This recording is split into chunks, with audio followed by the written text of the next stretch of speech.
Hey, what's up, y'all? Welcome to episode 192 of This is the G Podcast. Yes. The NFL is back. Yes. And yes.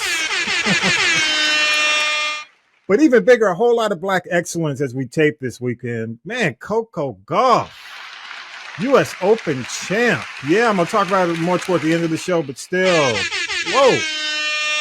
Coach Prime, man, black excellence, 2-0 at Colorado. Can you believe it, man? Wow. As we complete this podcast, man, both win big. Coach Prime, COCO GUAFF, excellent, man. This is the G Podcast, episode 192. Each week we do news, politics, pop culture, that piping hot tea from the one and only Tonya B. And we're only 8 episodes away from 200, the 200th episode on This is the G Podcast. We really appreciate all those who supported us, who continued to support us. And again, my big ask before episode 200, I got to ask you to do this for me. Make sure you subscribe, either with your favorite podcast app. Subscribe, Apple, Google, whichever one, Spotify, please go there. Also, you can subscribe on the YouTube channel. The big thing is make sure you allow notifications either on your podcast app or the YouTube channel. Hit that button, hit that bell on the YouTube channel so it'll let you know when we have a new episode. More bonus episodes are coming up during the week. So that's why I'm asking you, because I send everything out on Sunday, but during the week, I'm going to start sending out more episodes. Thank you for joining us for another week, y'all. We really appreciate you coming back each and every week. Let's go ahead and get episode 192 started. What you got, Syracuse Mike? News team, assemble! It's time for the Week in News with Syracuse Mike. With opinion polls not showing much good news for the Biden administration's economic efforts, the president spent part of Labor Day trying to sell the positive impact of his work in a speech to Sheet Metal Workers Local 19 in Philadelphia. 800,000 new manufacturing jobs. Where is it written? Where is it written that America will not lead the world in manufacturing? I don't see it written anywhere. A new Wall Street Journal poll found that 59% of voters disapprove of Biden's handling of the economy. 61. That's the number of people indicted in Georgia on racketeering charges following violent protests against what critics call Cop City, the planned Atlanta police and firefighter training facility. Many are facing additional charges of domestic terrorism or money laundering. Georgia AG, Chris Carr. Thousands of good faith donors gave millions of their own money to a certain charitable cause, and their funds instead were spent on ammunition, surveillance materials, and a drone. Most of those indicted are not from Georgia. The former leader of the Proud Boys, Enrique Tarrio, was sentenced to 22 years in prison for his part in the January 6th Capitol attack. Prosecutors wanted him locked up for 33 years. The judge didn't agree, but still handed down the longest sentence yet in a case tied to the insurrection. A federal court has struck down Alabama's latest map of congressional districts for not following a court order to comply with the Voting Rights Act. The problem, the map doesn't fix the issue and continues to dilute black voting power. It's a big case, and prosecutors say it will take 4 months to get through the 2020 election trial in Fulton County, covering 19 defendants, including former President Donald Trump. That estimated time frame does not include the time to select a jury. Also on Wednesday, Superior Court Judge Scott McAfee denied requests from co-defendants Sidney Powell and Kenneth Chesbrough to sever their cases from Trump's. If it's an issue of time, the judge said, if we're purely considering aspects of judicial economy, which to me was really the only valid argument here, I think taking up 2 dockets for a period of 4 months also weighs into that, as well as the voir dire process and the inconvenience to the jurors. There's also the issue of some defendants trying to move their cases to federal court, a decision that could take months. McAfee expressed concern about that possibility as well, but is sticking by the October 23rd trial date in Fulton County for now. According to court documents filed Wednesday, federal prosecutors intend to bring a new indictment against Joe Biden's son, Hunter, by the end of this month. The exact charges the president's son would face were not immediately clear. A judge refused to accept an earlier plea deal over taxes and a gun charge because of disagreements between Biden's lawyers and federal prosecutors about the terms of the deal. President Biden is focusing on one particular thing at the G20 summit in India. For him, this trip is mainly about China and its growing influence. Biden's first stop is New Delhi, where he'll meet with India's Prime Minister Modi, who wants to cultivate a closer relationship with the U.S. He will also make a stop in Vietnam. The G20 summit focuses on the economies of leading countries around the world. The special purpose grand jury report has been unsealed. This is the Fulton County case involving former President Donald Trump's efforts to overturn the 2020 election. We have now learned that the grand jury recommended more indictments than were handed down. The list includes Senator Lindsey Graham, former Senators David Perdue and Kelly Loeffler, as well as Michael Flynn, Trump's former national security advisor. Graham says he is totally surprised to be on that list. Former Trump advisor Peter Navarro has been convicted of contempt of Congress for not complying to a subpoena from the House committee charged with investigating the January 6th attack on the U.S. Capitol. Navarro had argued that he was immune from testimony because he was shielded by executive privilege. He also said Trump said he didn't have to show up. It took the jury less than 4 hours to reach a verdict. Thanks, Mike. Thanks for the headlines, man. And the Newsmaker crew is here, yes, as always, for episode 192. Gotta say what's up to the man. I know you're gonna be seeing him soon, but you still the brain supreme, man. I'm gonna give it to you. Talib Shabazz in the building. What's happening, Tommy? And can you share that, man, with the class? The thing you're doing. Yeah. Share with the class, because we joke about, but you got DC actually gonna be doing some stuff, man. Go ahead and share with the class. Okay, sure. What we're doing exactly is having a panel discussion for hip hop's 50th anniversary. So it's going to be myself moderating. I've got Greg Street from V103, who's co-moderator. We've got DJ Kizzy Rock as our musical talent for the evening. Wow. On the panel, we've got confirmed DC, the Brain Supreme, the original Brain Supreme. We've also got DJ Cersei from Black Market. We've got Bryce Wilson from Groove Theory. We got DJ Wiz, who's done a lot of work for Keith Sweat. Plus was very instrumental in a lot of the early Atlanta hip hop joints. Yep. We've also got Cooley C, DJ Cooley C, who was part of a group called The Organization. And we've got a couple of other folks, some surprises. We got video interviews. Basically, the panel discussion is the architects of Atlanta hip hop, quote, the producer, the DJ producer. Yeah. So we're talking to a bunch of DJs who moved into production and how their story has unfolded, and that kind of thing. So it's going to be dope. It's going to be good stuff, real dope. man. So as we get closer to it, definitely, and I'm sure it's going to be online too. Yeah, but we'll as we get closer, we'll shout it out as well, man. Good job. Yeah, for sure. Appreciate it, man. Appreciate it. I got to represent, man. Tommy. Yeah, I know you will. But hey, man, thanks again, y'all, for joining us for another week. We appreciate it. And just a couple of quick things. I'm going to go through these headlines. And Mike has already mentioned a couple of these. I just want to give it some commentary, man. Lindsey Graham, come on, dog. Come on. Talking about he's surprised. Well, I'm surprised I was on that list. Hey, and you remember what was that? You remember? I can't even get through it with a straight face. I mean, you can't make this stuff up. You remember Enter the Dragon, Jim Kelly back in the day. You had Hand Man. Bullshit, Hand Man. Hey, that's the first thing that came to mind when you said that. I just thought about Jim Kelly looking at Hand Man. Saying, Hand Man. I feel you. I had a similar reaction, but mine was of that's some bullshit, Alaudo. I had to give Jim. I had to go old school. That's old school. Back to Hand Man. But they're gonna and on another note, man, they're gonna have to build a new Proud Boy wing on whatever federal prison. Good. Then again, that's not really what you want either.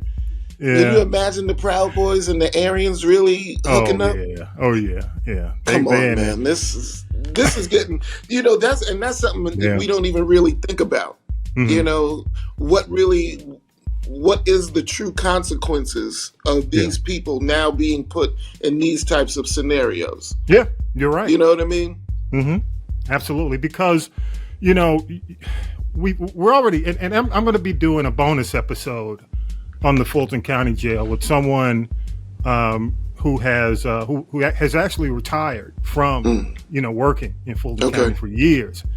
And it's one of the things that they point to as well, because when you get a lot of people, especially the gangs, together in those facilities, man, it's almost, if you don't understand jail life, at least watch Oz, which used to be on HBO. You know what I'm saying? At least if you're just totally oblivious, watch Oz, because Oz painted a pretty accurate picture from what I remember, from what I heard. So, but anyway, what's the guy? Enrique Tarrio. And he's for the old schoolers, he's not related to Benny Tarrio, the Bernie, whatever, from Dance Fever. Right, but he will be doing some dancing though. He will be doing some dancing with the soap. So yeah, he got 22 years. And so far, the most number of years, the maximum. Yeah. I don't know if that, what? They actually wanted to give him 33. Right. But they wound up giving him 22 and it ain't over yet. So we'll see. The other thing is, man, and I want to get into you, man, get your insight into this. And I know the typical answer is, well, he all we got. But right now, Biden's at 39%, which is not as scary because he's kind of been 39, 40, within that range. But going deeper, man, this new CNN poll is kind of unveiling some cracks, some serious cracks in the foundation, in the armor as well, man. 46% of the folks say that any Republican presidential nominee would be better. That's 46%, almost half the folks. Right. And also a record low share of Americans say Biden inspires confidence. So, as an inspirational leader, you've only got 46% who say that. Right. And that's a problem. Because if you just can't get the inspiration, and a couple more things, 67% of Democrats and Democrat-leaning voters say it's very or extremely unlikely that he will gain the party's nominee. Now, 67, and he's the only one, and they lack confidence. Tommy. Let me give you two more because I want your full thoughts. On this one. I want the big picture here. 67% also say the party should nominate someone else. And that's up from March. It was at 54%. The all-time high was 75%, but it's starting to creep back up again. And the biggest concern, Talib, and that's why I want you to look at this holistically, man. The biggest concern, 49% of folks say his age is a concern. 49%. And then you've got another 7% saying his mental acuity, and 7% are talking about his health. So now jump in, because I want you to get that big picture. Now, go ahead. What are your thoughts? It shows that there's at least two things at play. The number one thing is that it's quite obvious that Biden, people are very much aware that whatever Biden ran on is not what he actually delivered on. So you're leaving a very bad taste in a lot of people's mouth. For whatever landmark, movements that he's made in terms of job growth, in terms of that the Inflation Reduction Act, it also shows that even with some of the things that he has done to help ease the day-to-day living of the average American, he definitely has not made that known to the masses. You know what I mean? Yeah, good point. It's like the messaging. You hear it all the time. The Democrats' messaging is terrible. Yeah. And for someone who has always desired this seat, And that has been proven through the many times that he's run. For someone who couldn't wait to get it, it's a very lackluster performance. Yeah, I agree. So to me, as soon as I read that article, I was thinking, man, everybody, we need to primary Marianne Williamson. You know what I mean? Really? You big on Marianne? Yeah, I am. I think that I don't want to say that I identify with any type of political group. You know what I mean? Because most of these people, you know, even if 48% is great, that 52 is just like yuck. You know. But the more I listen to the progressive leaning Democrats, I think that's kind of where middle America really lives. Now, I don't necessarily agree with all of their messaging, but I can see why people have been on the Bernie train. You know, I can see why people are really supporting AOC, and they're the ones who are probably the most vocal about it, you know, in terms of being a progressive. But to bring it all together really is just, look, this guy, number one, if you really, I like where she's going with it. You know what I mean? That's the bottom line. I like a lot of things that she's saying. I think that maybe it's also because I'm really kind of an underdog type person. Oh, you going underdog? You know what I mean? She's totally the underdog, and they're totally shitting all over her. And JFK for that matter, you know, RFK for that matter, whatever his name is, you know. Kennedy. That's a whole nother podcast. You know what I mean? But look, man, let them still get the kind of light that they're supposed to get. Okay. If they're running for president and they put up the monies and they're getting, you know, some kind of, you know, dollars behind them, then yeah, let's get, you know, that the fact that we're not even having a debate is crazy to me. Well, let me say, I'm going to throw since you throwing your names in the hat, my name in the hat is Julian Castro. I'm a fan of Castro, man, and I like him because he has served, you know, in politics, you know, and he's done well, you know, as a representative in Texas.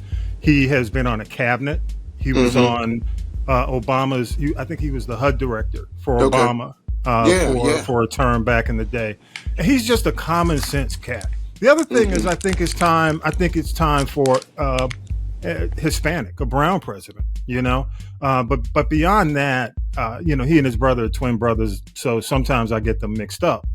But he is, without a doubt, you know, I think he is a great option. He's an option that we should consider, and I hope. When he ran in the big, you know, before 2020, when Biden was running with all the other potential candidates, I was more impressed with him than I was with Kamala. I mean, honestly, I had hoped that Biden would choose him because I thought he was better. I mean, even to the point where, and you talk about progressive arguments, man. He even tried to make an argument for reparations. And I'm not saying that you can win on that, but at least, you know, he understands the big picture. And it's just like, you know, the other thing about age, I'm not an ageist. I mean, we're both brothers over 50. So I'm not sitting here saying, you know, if someone is capable, but they're of a certain age or over a quote unquote certain age that people perceive as quote unquote too old, that they shouldn't run. No, I mean, if you're capable and you can still do the job, then great. But I do think, like, when you look at Pelosi, who just announced that she's running again after 20 terms, you know, and somebody was posting on Twitter, hey, you know, Pelosi, we need you back. And they were showing all these homeless people on the streets of San Francisco. And I said to myself, and I also posted, but I did say this. I said, well, okay, she's been doing this for 20 terms and you still got a homeless problem. You still have a significant homeless problem. So why are you asking her back? You know, if there's a problem, she should have fixed it. She's had 20 terms to fix it. Or at least she's had the last 10 terms. So, you know, I look at she was the leader. Yes, she's the incumbent. So my point is, when I look at what's happening in South Carolina, I look at what's his name, James. He'll come to me in a minute. Our black representative in South Carolina, Clyburn. When I look at Clyburn, who's been there forever, when I look at what Mitch McConnell, buffering Mitch, is doing in Kentucky, and he's talking about running again. You know, when I look at what's going on with Pelosi, when I look at even what's going on in Atlanta in the 13th district with a guy who doesn't even come in to do a town hall meeting, you know what I'm saying?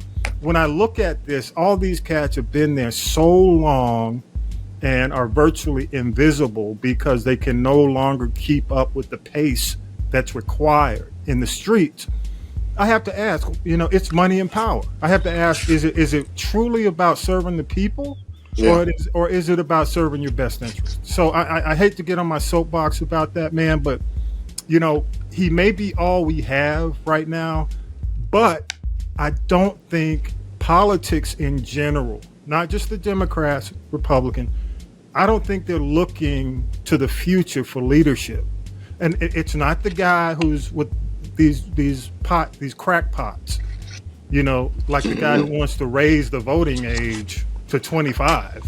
You know, I'm not even going to say his name on my podcast. You know who he is. Get somebody reasonable within at least a millennial. You know what I'm saying? You know, come into Gen X. You know what I'm saying? At least. Yeah. So I'm gonna say that, man. I mean, it's just. I mean, I hate to, you know, even on this podcast, I hate saying it is what it is. Or it is what it is, man. He's our only choice, man. Oh. Yeah, aren't you tired of that? And see, I am. I think the real of it is that we bought into that. Yeah. And the reason, you know, why Biden can do what he's doing now in terms of the way they're positioning him as the only incumbent is because we bought into this, you know, if you're not, you know, the Democratic nominee or the Republican nominee, right, then you got no choice, you got no voice, you got no nothing, you know, you get no shine. We have choices. Yeah. We don't have to live like this. You know. Well, yeah, and the thing is, right now, Talib, and I'll say this, and I'll throw it back to you. It's fear. Mm-hmm. It's a sense of it is, if you don't do it, there's Trump, and people go, "Oh my God, right, not him." Right. But so I think possibly, potentially, that's why I want him out of the race. Yeah. Because I think if he's gone, it opens up the discussion again. But right now, the thing is, the 800-pound gorilla. Right. This is something too. I was talking with somebody else about this. You know, they're talking about the term limits. That's the big talk now. After buffering Mitch, you know, everybody's hollering about term limits. Yeah. Big money is so invested in Congress right now that even if there were to be term limits, all that means is that the corruption would amp up so high because they had to get it within this short time period. You know what I mean? Yeah. What is going to be our happy medium? Yeah. You know, if we can really get, I mean, you know, of course it's never going to happen because this is the worst example. America is really the worst example of capitalism I've ever seen. It is. I mean, but you know what? But it's like this. You know, when I look at what's going on in Africa, and I look at the coup issues that are happening, you know, in Niger, Gabon, and several other African countries, African nations.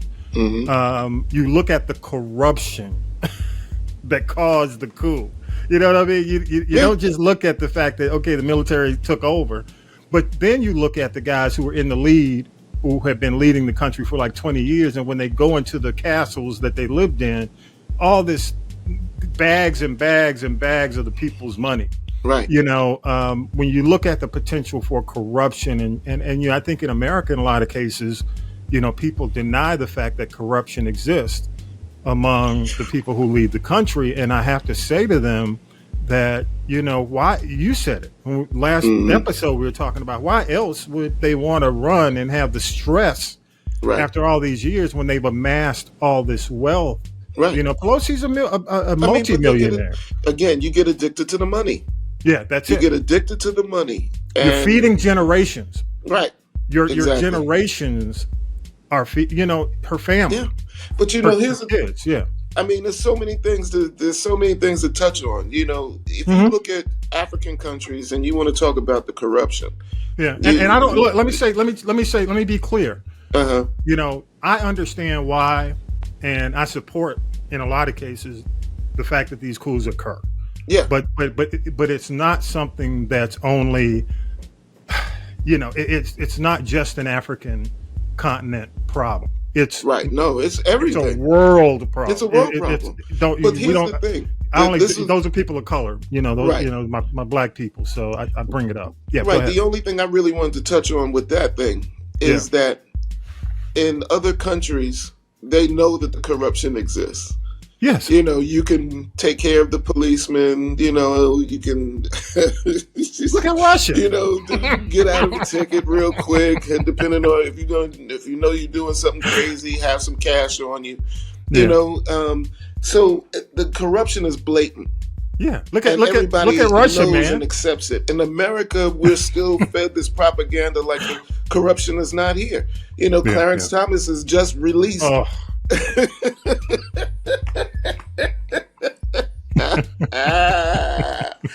know what I mean? And it's like, shame, come on, man. son, you don't know that song Too Much, Too Little, Too Late. That dude. So it's a lot of things that come into play. And again, speaking of Biden, again, if Biden doesn't really get his messaging together. Yeah. Which I can't really see happening because we're time is running short, and people are already. You're not going to be able, from where he is right now, he would have to turn about 30%. Yeah, but you know what? You know what they should do, Talib?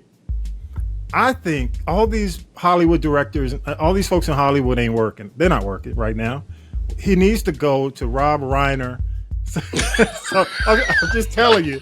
Some of these outspoken directors who know, they know. Look, Ronald Reagan was an actor. That's what I'm saying. But I'm not saying Reiner should be president. But Reiner, these directors know how to move audiences. Look, even what's his name, Quentin Tarantino. If a lot of these cats, they can't do much now with the strike anyway. He needs to go to Hollywood. He needs to talk to Martin Sheen and Dennis Haber. The West Wing. hey, dude. Hey, just go hire the whole staff. What's his name? I forgot his name, the director. It'll come to me in a minute. Just go hire the whole staff of the West Wing. Oh, my God. They won Emmys. They know. So they were on for years. Hey, they're going to go to, they know. On TV. Here's the story. We got a president. Everybody think it's too old. Hey, in the country, we got this other guy. You know what I'm saying? Just write the script. Yeah, that's what they should do. That was a good one. Hey, we just solved it, brother. We just solved the problem. Man. We just solved Biden's problem. Hopefully maybe Keisha Lance Bottoms will get this and she'll take it. Mayor Keisha. Can it be so simple? By the way, I like Mayor Keisha, if you're listening, we love your locks. Keep those locks, girl. Hang in there. You got the locks. Yeah. Hey, let's do this, man. Talib, what's your story of the week, man? What's your big story? Oh, man. Okay. Let me get my notes out. Because you know that the G20 is about to become the G21. Oh. The African Union has been admitted as a full member, as opposed to just being South Africa. Yep. So 55 more countries now come on board. 50. It's a total of 55 members that now have joined the board. And it's like when you look at it, you got to be like, really? It's not always been. I mean, the G20 has been around since '99. Yeah. You know what I mean? Yeah. Really, it's only been South Africa. Yeah. But you know what? Let me say, man, and I am. Let me raise my eyebrow. Let me get my people's eyebrow. That's what I'm saying. I am thrilled that that's happening. But you know what Biden's number one target and question is going to be? What's that? And Mike said this in the news report. His question is about China. Oh yeah. And you know why? Yeah. I mean, I think, quite frankly, that he's saying that because China is so involved in Africa. And I used to be very skeptical of China's involvement in Africa, but honestly, it's kind of working out in a lot of these situations where there's not, a corrupt leader. When you've got people who understand that there is need for partnership, it's working out because it's helping the infrastructure. It's bringing up the level of their technology. And, if we're not, it's just like, America dropped the ball with Niger, in terms of the coup. Yeah. If we're so focused on Ukraine to where we can't give the African nations the support and China steps in, whose fault is that? But, we're also boycotting a few or sanctioning a few African nations because of the LGBT laws. But you know what? Here's the deal. I get that. I understand that. But we ain't checked Ukraine lately. And what they're doing over in Russia, you know what I'm saying? I mean, it's not like the European nations are squeaky clean, when it comes down, to, supporting LGBTQ plus rights either.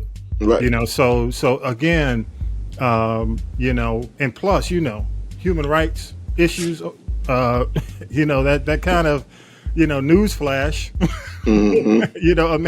again, I always say when we were going through, you remember back maybe, I was doing the GP3 podcast and the string of black men were being shot down, damn near executed by police.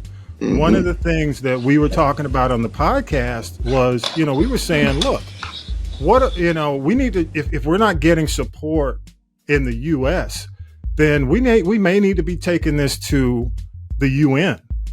And Malcolm did that back in the day where Malcolm was looking at the civil rights movement. He's looking at, the black struggle in America. And Malcolm advocated for taking black Americans' issues, not just to the Supreme Court, but also taking it to the UN.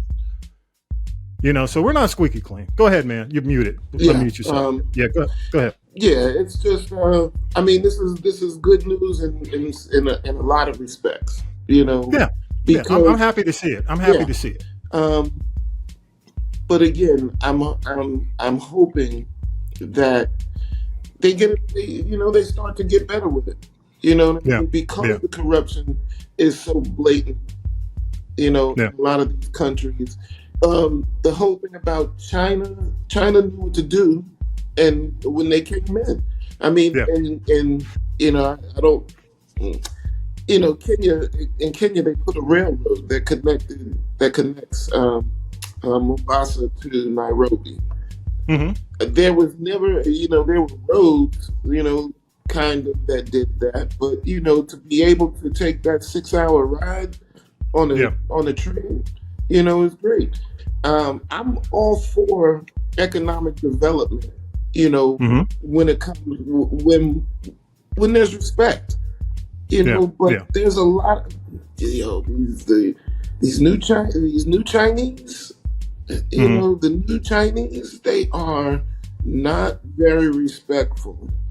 Yeah. But I'm gonna say this, man, and I get your point, but I do say this: when I can drive 20 miles and go through West Atlanta or South Atlanta or go through Clayton County and go through some of these cities and see such a I don't want to say a difference and the disparities in even not having the healthcare systems move out, Right. or even the grocery stores. These areas are food deserts. Yes. We can't fix or get our representatives to fix stuff that's happening here. Right. That creates healthcare deserts and food deserts in America. Yes. So, far be it for me.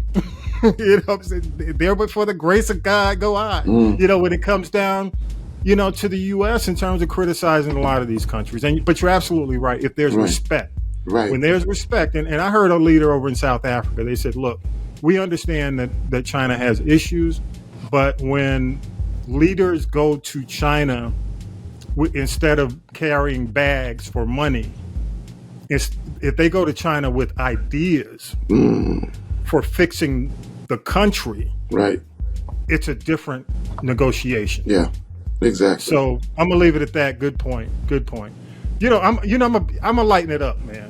I'm gonna lighten it up before we get out of here. Yeah, we need to. And I've got two things, man. Two quick things. Number one, do we really need bongos for Megan and Cardi? Do we really need that? Did we really need it, Mr. DJ? Did you leave me? Yo, man. You know what I'm talking about? Do you know what I'm talking about? Most of y'all know what I'm talking about. Yeah. But did we really need bongos? No. Okay, I'm going to leave it at that. Right. Megan Cardi, that's my one thing. The other thing is, it's the NFL, man. It's the NFL season. I feel bad for Kansas City Chiefs fans. And let me say this. My boy, Kadarius Toney, okay, he's from Mobile. Okay. We got a lot of folks on this podcast who listen from Alabama, from Mobile. Some of my best friends are in Mobile. But if you drop, how many, 4 out of 5 targets in a game? Yeah. And your team drops 8 passes and you won the Super Bowl last year, I got to start monitoring some offshore accounts. I got to start looking. I got to call the FBI. I got to get some investigation. Because come on, dude. Well, Kadarius Toney. Dude. Anybody know his mama, daddy, cousin, uncle? And I heard he jumped off Twitter. Because they were lighting him up. But I just wanted to say that. Number one, did we need bongos? Megan Cardi, did we really need bongos? Did we really need that? I told you already. I don't want chocolate. I don't want chocolate in my peanut butter. I don't always want chocolate in my peanut butter or peanut butter in my chocolate. But anyway, some of y'all do. Some of y'all got to have the peanut butter and the chocolate. Some of you just got to have it. That's the only way they can listen to music. They got to have chocolate in their peanut butter. And peanut butter in their chocolate. That's greedy. Hey, man, but we'd love your thoughts, y'all. Go to castropolis.net. Go to the People Poll. And I guess that's out of all the important stuff we talked about, did we really need bongos? But anyway, castropolis.net. Somebody hey, let me tell you, somebody gonna come in the People Poll. Well, we need that Cardi B. Actually, we need to find out that we need to have the recap of the People Poll next week if somebody's talking about bongos. Somebody, out of all the important stuff that we've talked about, they only gonna talk about bongos. Yeah. But I will play back the best. Hey man, big thanks. Appreciate you, man. Let me give it up. Give it up for Talib, man. Talib, Shabazz, Brain Supreme, man. Appreciate it. Oh yeah, Brain Supreme 2. Right, yeah. Brain Supreme Heir Apparent. All right, y'all, man. Appreciate you, Talib. Let's take a break, man. We'll come back with Tonya B and the T. Appreciate you, man. Peace. More. This is the G Podcast. After the break. Hey everybody, what's up? It's Tommy B from This Is the G Podcast. We are now halfway through 2023. And if you've been thinking about starting your own podcast in 2024, I'd love to have a chat with you. The Castropolis Podcast Network is currently accepting new shows. And if you have a clear vision and a unique voice, let's get in touch. Reach out to me at info@castropolis.net or visit the website castropolis.net. Simply click on the Contact Us button. So go to castropolis.net, click on Contact Us, and just leave me a message. I'm Tommy B from This Is the G Podcast, and I can't wait to help you start your very own podcast journey today. Now then, children, it's time for tea. It's tea time, y'all. Sippin' the tea with Tonya B. All right. It is time for Tea Children. This is your girl, Tonya P. We're about to sip some GT right here on This Is a G podcast. And I'm telling you, if you miss a cup of tea with me, you miss a lot. Go to the YouTube channel. I'm telling you, you will not be disappointed. All right, let's just get right to it. I hope this isn't true, Tommy B, but I'm hearing that there may be an alleged new baby mama and a possible baby number 13 on the way for Nick Cannon. I thought I told you to go over there and sit down, fold the laundry, and clean out your house. Now, Rihanna and A$AP Rocky have a new baby. Joining baby RZA is, I can't even say it, Riot Rose? They can explain that later. All right. Now, we got to say shout out to all these young tennis pros at the 2023 U.S. Open who are making history. Although he is no longer competing, Maryland's Francis Tiafoe made history because he was the first African-American male to reach the semifinals since Arthur Ashe in 1972. Are you kidding me? That was a long time ago. We've got Atlanta-born Ben Shelton did a great job, but he was defeated along with Chicago metro area tennis phenom Madison Keys. But we're counting on it as I record this, DJ Tommy B and Vi. Can we just hold on and lay COCO GUAFF on the altars at the 5,000 Black Baptist churches of Atlanta? Do you know she's the first American teenager to consecutively reach the quarterfinals since Serena Williams, and that in itself is history again. 5 honor to everybody. You gave it your all. We wish them the best, and they will make more tennis history in the future. But we got to give them 5 on it. Not giving 5 on it to some of the dumb donkeys of the week. Kanye West and his nearly naked wife have been banned from Italy. Do you know, forget the P-Funk part, she was actually giving him a professional service, allegedly, out in public. They don't play that in Italy. Ask Whoopi Goldberg, okay? Tyrese, another one. He's on his apology tour, but he's also promoting the Fast and Furious coming to the Peacock streaming service. I still say, Tyrese, stay off social media. Do you know, Tommy B, he went to a prominent radio show in New York with a prominent New York DJ and said something greasy about his wife, and the DJ said, Tyrese, I should punch you in your mouth. Keep my name out your mouth, and my wife's too. Tyrese, please, you are doing way too much. Everybody's giving you the side eye. Please go make a record and just forget about it. October 13th, Tommy B, you watching this? Another Jamie Foxx movie is hitting Amazon Prime. Jamie and the actor Tommy Lee Jones should be interesting. They're on the Jamie Foxx He Still Is a Bankable Commodity tour.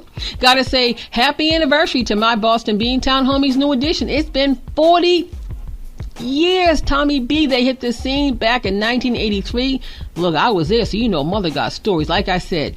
But anyway, we wish them all the best. And have you seen Mike Bivins, 617 Mike Bivins documentary? It's on this all black network, and there's no A or no C. It's all black without those 2 letters, and I'm not paying for it. Anyway, did he or did he not have an ulterior motive?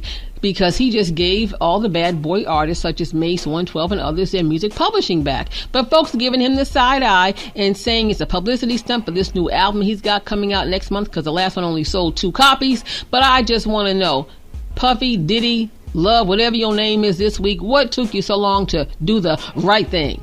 You know, he's getting this global icon award at the MTV Video Music Awards tonight. And I just say, who watches award shows and anybody care? Not me. Nor do I want to see who is going to perform with Puffy at this so-called bad boy reunion, because we know how that goes.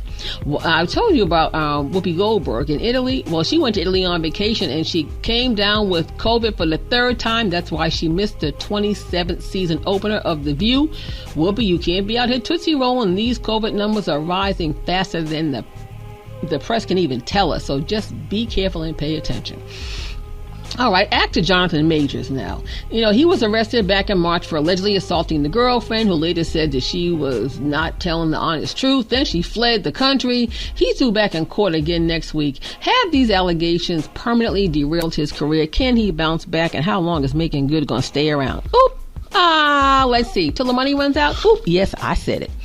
I want to say, Taylor Swift, take this swift kick in the because Beyonce's Renaissance tour is now the highest grossing tour by a female artist in history. It's not you, Tay-Tay. Beyonce's going to start working in the next month on new music with Grammy legend Nile Rodgers and The Dream. Well, the three of them won a Grammy for the song Cuff It, so I guess they're going to do Cuff It Part 2. Now, if you are a certain age, Tommy B, I know I am. You might be too. You may remember that there were very few black actors on Broadway from the 50s, 60s, and they started getting a little bit of visibility into the 70s. But in 1961, the late, great Ossie Davis wrote a play called Pearly Victorious. It went to Broadway. It actually was the show that put Melba Moore on the map in the 70s. It was just called Pearly. But now there are some people that believe another revival is going to be successful. How about Alan Alda, who we know from the 70s show MASH, Kerry Washington, Samuel L. and LaTonya Jackson, Felicia Rashad, and Leslie Odom Jr., who we know from the original cast of Hamilton. They are putting their money behind a revival of Pearly Victorious. I just want to know, will they include Melba Moore in some capacity? That would be nice now she's getting her flowers. Now, inquiring minds want to know, Tommy B, has singer Robin Thicke relapsed? He was captured on video recently stumbling out of a club, and his baby mama was trying to get him into the car. Now, she has given birth to 3 small babies by him, and he might be the 4th child. Now, if you think about it, he really has not had a hit record in a while. Let's call a thing a thing. And the last thing we really knew him for was that big lawsuit with the Marvin Gaye estate for blurred lines. So hopefully he can unblur his vision and get it back together. That's all I got. Ain't got no more, y'all. It's your girl Tonya B. This is how we sip this GT each and every Sunday on This Is the G Podcast. Check us out on the YouTube channel. Until then, be safe, be kind, and remember, Rona is still real, y'all. Okay? What you watching this week, Tommy B? Thanks for that, Tonya B. Yes, man, The Chi, episode 6, season 6. It is titled Boys to Men, Tough Decisions. My prediction comes to an unfortunate fruition. Big spoilers ahead are coming, y'all. You may want to pause till you watch. All right, so Keisha and Emmett have it out over the money he's been, quote unquote, stashing. That money's found. Emmett, dude, come on. You ain't even try to hide the money. All right, so he goes back to Duda, takes another shot, fails again. But he makes a promise to Duda about their business arrangement. And let me say this, dude, you can't pay the gangsters back. They're going to hit you with the interest, man. And I got to say to the Chi writers, stop writing these ass kickings in for Emmett. Oh, my God. Give him some strength or something, some superpowers. Whew. The feds questioned Victor over a photo of he and Duda together before Q's body was found, and he confesses to Fatima that he was an accomplice.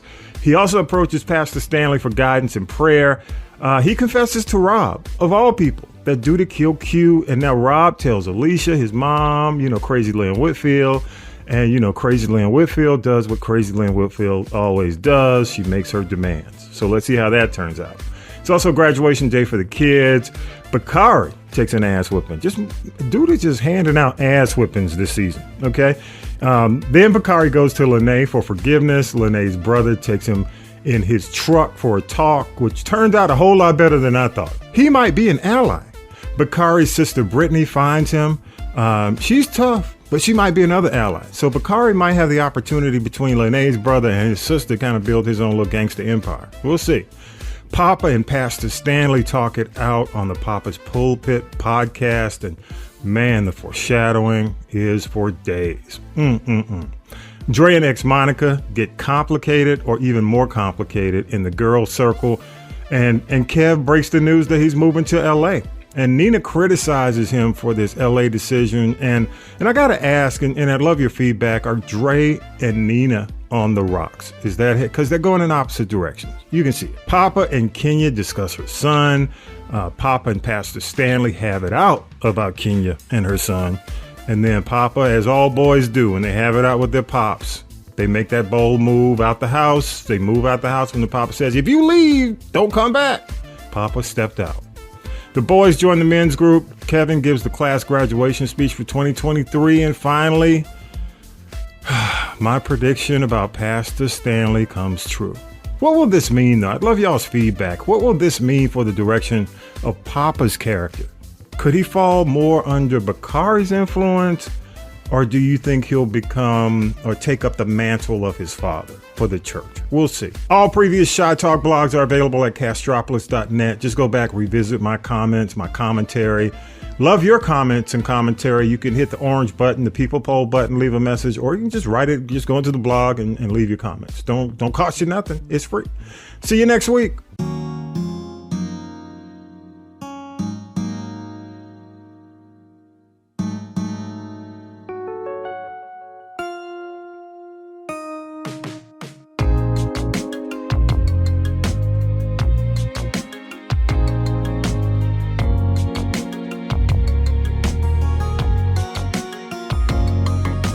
As always, big thanks to Syracuse Mike, Tonya B. Vi, Talib, author and political analyst, Harold Michael Harvey. A big thanks to the crew, Millennial Nick, Lady J, Regia, music by K-Dub, all those who help us make it happen every single week, every Sunday. Don't forget, 6 p.m. You can stream us first. All the links are on social media. Plus, if you go to castropolis.net, everything is there. So it's real easy for you to share us with a friend. Just share us. Don't cost you nothing at all. My PSA for the week, and we needed good news this weekend. Congrats to Coach Prime. Yes. The win over Nebraska. He's now 2-0, making the Buffaloes, the surprise hit of the NCAA, but really the surprise hit of the sports world. So I got to give you that. Also, Coach Prime's son is being talked about as a potential Heisman candidate. So kudos, Coach Prime. Good stuff. Keep up the great work. Keep up the great work, dude. And, and I got to say this, people, I think they counted her out. I don't know if they counted her out or not, but Atlanta's COCO GUAFF, man, wins her first Grand Slam title and becomes the youngest American to win the tournament since Serena Williams in 1999. And I just have to say, with all the darkness, all the crazy stuff going around us, let's take a moment and really celebrate this light. Good stuff. No matter where it comes from. Even, I know a lot of you don't take the sports world seriously, but man, let's just go ahead and celebrate it wherever we can get it. So all that Black excellence this weekend, congrats. Appreciate you all for supporting the show each week. Don't forget to subscribe. Turn on notifications to get the bonus episodes during the week because we're upping our game in a few weeks, y'all. When fall hits, we're going to be doing more episodes every week. And with that, episode 192 is in the can. Have a great week, y'all. Have an excellent week. Just Black excellence, all kind of excellence. Peace and power to the people.